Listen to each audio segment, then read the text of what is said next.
حضرت عبداللہ بن مبارک رحمۃ اللہ علیہ نے بیان فرمایا کہ کسی حکیم نے 1,00,000 حکیمانہ اقوال جمع کیے، پھر ان میں سے 4,000 مقولے منتخب کیے، پھر ان میں سے 400 اقوال نکالے، پھر ان میں سے 40 مقولے اختیار کیے، پھر ان میں سے 4 قول چنے جو کہ درج ذیل ہیں، یعنی 1,00,000 اقوال زرین کا جوہر۔ نمبر 1، کسی حالت میں عورت پر بھروسہ نہ کرو۔ نمبر 2، کسی وقت مال و دولت پر نہ پھولو۔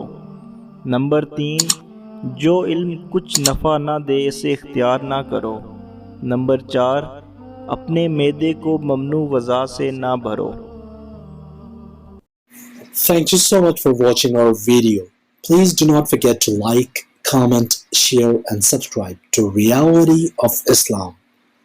ROI کی سپیچز کو سبسکرائب کر کے بیل آئیکن پر ضرور کلک کریں۔ جزاک اللہ۔